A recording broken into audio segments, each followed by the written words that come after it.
Assalamualaikum warahmatullahi wabarakatuh. Alhamdulillahirrabbilalamin. Wassalatu wassalamu ala asyrofil anbiya'i wal mursalin wa ala alihi wa sahbihi ajma'in amma ba'd. Kami kelompok 4 akan mepresentasikan akhlak Islam dan peranannya dalam pembinaan masyarakat. Yang beranggotakan 5 orang, yaitu saya sendiri yang pertama, yang kedua Aldira Aryani Praja, ketiga Anggun Asifah Berliana, keempat Alfio Maulana Alfan, yang kelima Desi Setiawati.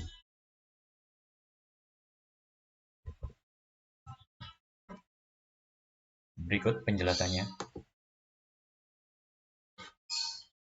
Kompetensi dasar. Setelah mengikuti perkuliahan ini, mahasiswa diharapkan dapat yang pertama memahami konsep akhlak. Yang kedua, mampu menganalisis langkah pembentukan dan dampak akhlak terhadap kehidupan. Yang ketiga, mengambil keputusan secara bertanggung jawab didasarkan atas akhlakul karimah.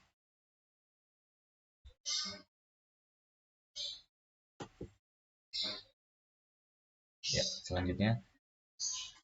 Ini adalah peta konsep bab 6. Bab 6 terdiri dari kedudukan dan ruang lingkup. Yang kedua, proses pembentukan akhlak. Dan yang ketiga, aktualisasi akhlak. Dan yang keempat, pengertian etika, moral, dan akhlak. Presentasi berikutnya untuk bab 6 ini dilanjut ke teman yang berikutnya. Assalamualaikum warahmatullahi wabarakatuh. Perkenalkan, nama saya Aldira Anya Praja dari kelompok 4 dengan NIM 200411624072. Di sini saya akan menjelaskan pengertian etika, moral, dan akhlak. Yang pertama yaitu pengertian etika. Etika adalah sebuah tatanan perilaku berdasarkan suatu sistem tata nilai suatu masyarakat tertentu. Etika lebih baik dikaitkan dengan ilmu atau filsafat. Karena itu, yang menjadi standar baik dan buruk itu adalah akal manusia. Yang kedua, pengertian moral. Moral berasal dari bahasa Latin, yaitu mors, yang berarti adat kebiasaan. Moral selalu dikaitkan dengan ajaran baik buruk yang diterima umum atau masyarakat. Karena itu, adat istiadat masyarakat menjadi standar dalam menentukan baik dan buruknya suatu perbuatan. Akhlak berasal dari kata khuluq yang artinya perang atau tabiat. Dan dalam Kamus Besar Bahasa Indonesia, kata akhlak diartikan sebagai budi pekerti atau kelakuan. Dapat didefinisikan juga bahwa akhlak adalah dari kekuatan jiwa yang mendorong perbuatan dengan mudah, spontan, tanpa dipikirkan dan direnungkan lagi. Dengan demikian, akhlak pada dasarnya adalah sikap yang melekat pada diri seseorang secara spontan diwujudkan dalam tingkah laku atau perbuatan. Nah, di sini ada tabel mengenai aspek akhlak, etika, dan moral. Yang pertama, aspek sumber akhlak, yaitu kebenaran wahyu atau Al-Quran dan hadis. Sedangkan etika dan moral, kebudayaan yang dilandasi oleh hasil pemikiran manusia. Yang kedua, aspek objek akhlak, yaitu benar dan salah, hak dan batil, serta ma'ruf dan munkar. Sedangkan aspek objek dari etika dan moral yaitu baik dan buruk atau tidak selalu sama dengan penafsiran menurut akhlak. Yang ketiga, aspek cakupan akhlak yaitu berlaku umum dan universal, tidak terikat waktu dan tempat. Sedangkan etika dan moral cakupannya yaitu terikat oleh waktu dan tempat serta adat kebiasaan yang berlaku. Sekian, terima kasih. Wassalamualaikum warahmatullahi wabarakatuh. Assalamualaikum warahmatullahi wabarakatuh. Saya Desi Setiawati akan menjelaskan mengenai kedudukan dan ruang lingkup. Yang pertama adalah kedudukan akhlak. Kedudukan akhlak adalah sebagai pondasi yang mana pondasi inilah yang akan membentuk karakter pribadi seseorang. Dan karakter atau akhlaklah yang nantinya akan menjadi pembeda antara manusia satu dengan manusia yang lainnya. Pondasi yang kita miliki haruslah kuat. Dan harus diketahui bahwa akhlak yang mulia akan membawa kita pada kesuksesan menjadi seorang muslim. Selain itu, fondasi akhlak yang kuat juga agar kita tidak menjadi manusia yang kehilangan derajat sebagai hamba Allah yang terhormat. Yang selanjutnya adalah ruang lingkup akhlak, yang mana terbagi menjadi 4.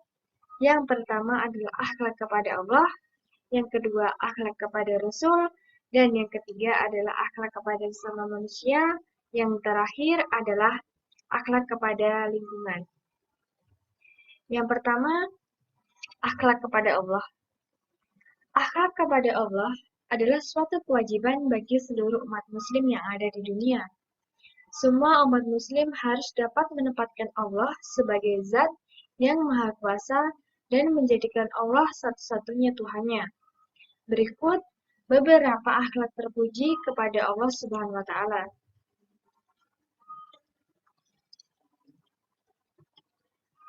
Yang pertama, menaati perintahnya dan menjauhi larangannya.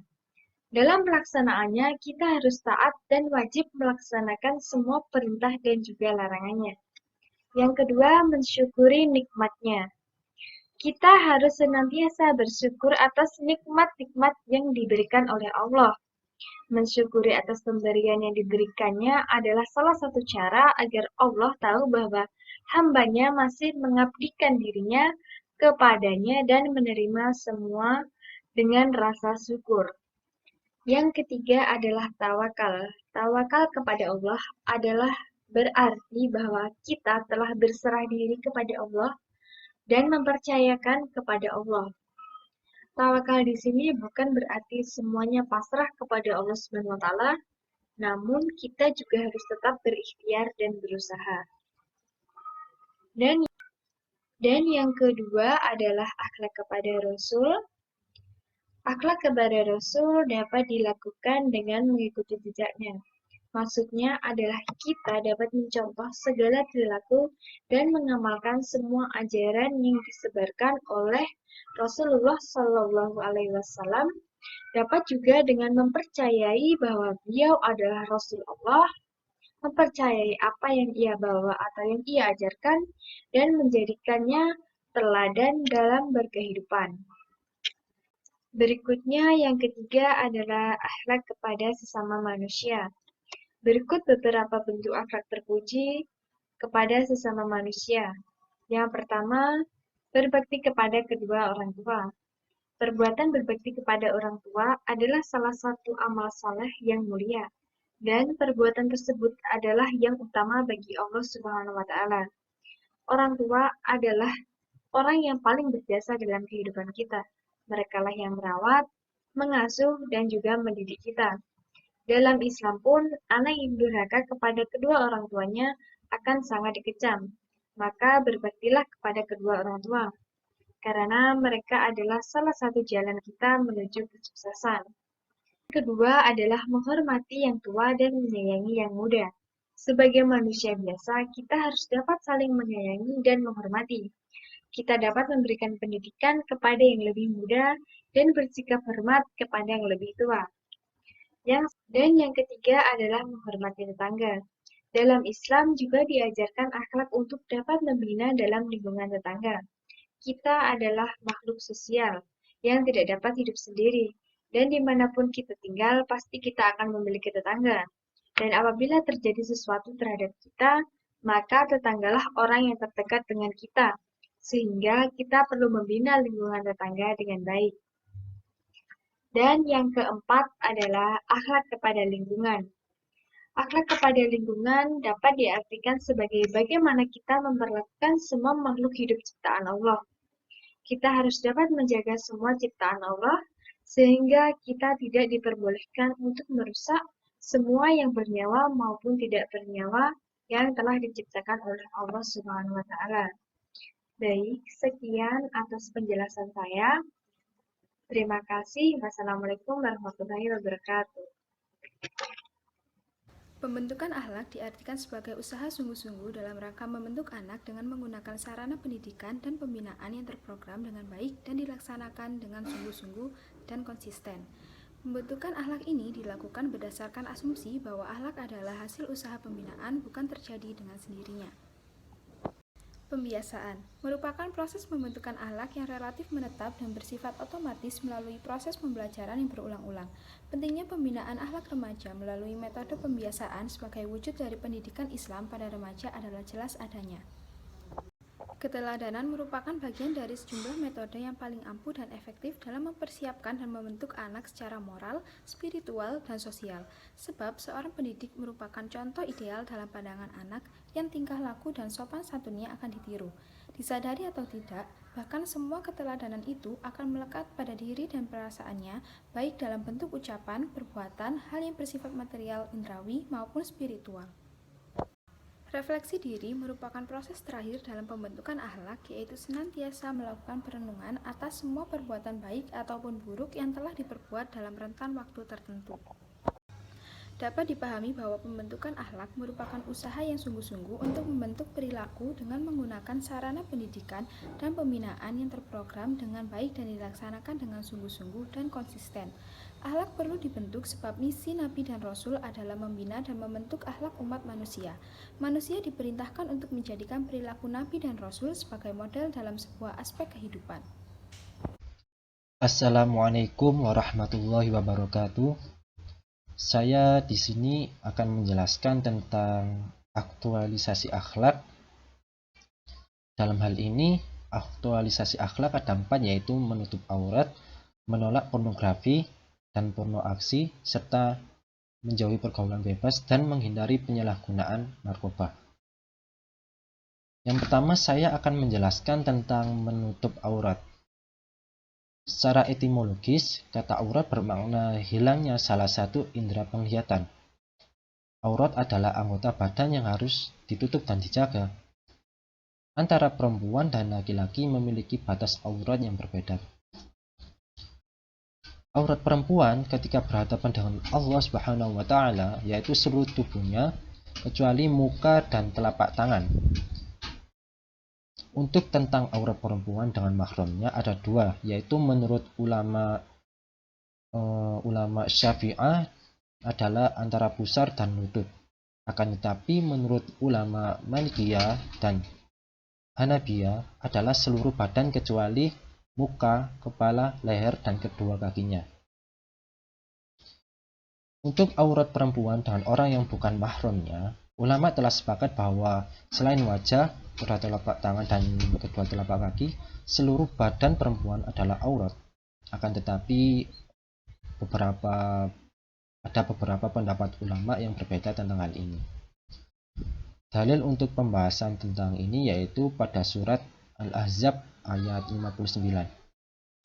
A'udzu billahi minasyaitonir rajim. Bismillahirrahmanirrahim. Ya ayyuhan nabiyyu qul li azwajika wa banatika wa nisa'il mu'minina yudnina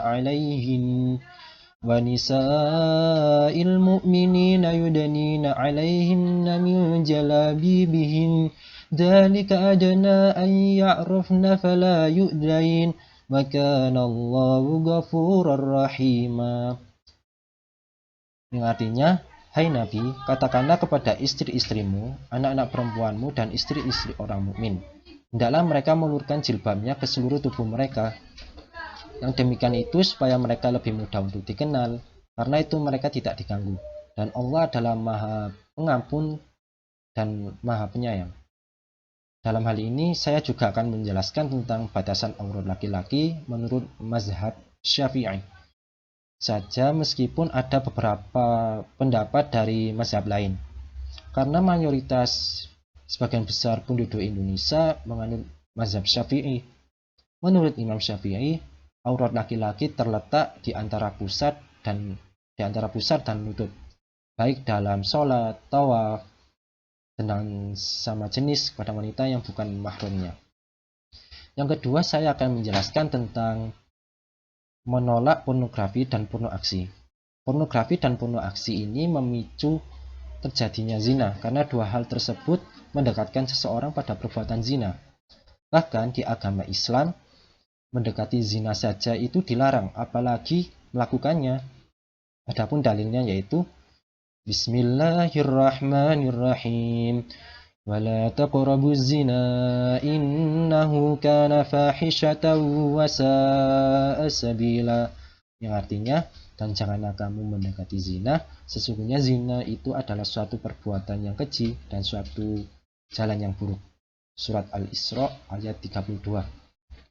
Pornografi dan porno aksi ini memicu munculnya tindakan-tindakan agresif seksual.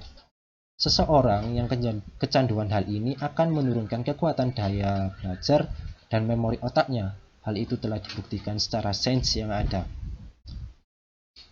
Yang ketiga, saya akan menjelaskan tentang menjauhi pergaulan bebas.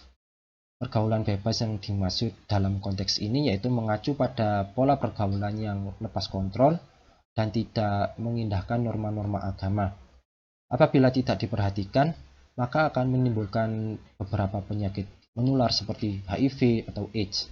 Adapun hadis tentang hal ini yaitu Ani Ibnu Abbas radhiyallahu anhu sami'an Nabiyya sallallahu alaihi wasallam yaqulu la yakhluwanna rajulun bi imra'atin wa la tusafiranna imra'atun illa wa ma'aha mahramun. Rawahu Al-Bukhari. Artinya dari Ibnu Abbas radhiyallahu ia berkata, aku mendengar Rasulullah sallallahu alaihi wasallam berkhutbah. Ia berkata, jangan sekali-kali seseorang laki-laki berkhalwat atau menyepi dengan seseorang perempuan, kecuali beserta ada mahramnya. Dan janganlah seorang perempuan melakukan musafir kecuali beserta ada mahramnya. Yang terakhir, yang keempat, yaitu saya akan menjelaskan tentang menghindari penyalahgunaan narkoba. Secara etimologi, narkotika sendiri memiliki arti yaitu membunuh, yaitu membuat lumpuh atau mati rasa. Ada macam-macam jenis narkoba yang kita ketahui ya, seperti heroin, ganja, opium, alkohol, dan lain sebagainya. Dari beberapa jenis narkoba yang ada, sebagian digunakan dalam dunia medis atau dunia kedokteran untuk penyakit pada pasien-pasien tertentu, bukan dikonsumsi secara bebas oleh masyarakat. Dampak apabila kita melakukan penyalahgunaan narkoba yaitu kita bisa mengalami gangguan jantung, gangguan pada kulit, gangguan pada syaraf, paru-paru, bahkan sampai kematian. Para ulama sepakat bahwa mengonsumsi narkoba ketika bukan dalam keadaan darurat merupakan suatu hal yang haram, seperti halnya yang dikatakan oleh Ibnu Taimiyah. Narkoba sama halnya dengan zat memabukkan, diharamkan berdasarkan kesepakatan ulama. Bahkan setiap zat yang dapat menghilangkan akal haram untuk dikonsumsi walau tidak memabukkan. Allah Subhanahu wa taala telah berfirman, Bismillahirrahmanirrahim. Wa anfiqu fi sabilillahi wa la tulqu bi aydikum ila tahlukati wa ahsinu innallaha yuhibbul muhsinin. Artinya, dan belanjakanlah harta bendamu di jalan Allah, dan janganlah kamu menjatuhkan dirimu sendiri ke dalam kebinasaan, dan berbuat baiklah, karena sesungguhnya Allah menyukai orang-orang yang berbuat baik. Sekian penjelasan dari presentasi saya. Apabila ada kesalahan kata mohon dimaafkan. Terima kasih. Wassalamualaikum warahmatullahi wabarakatuh.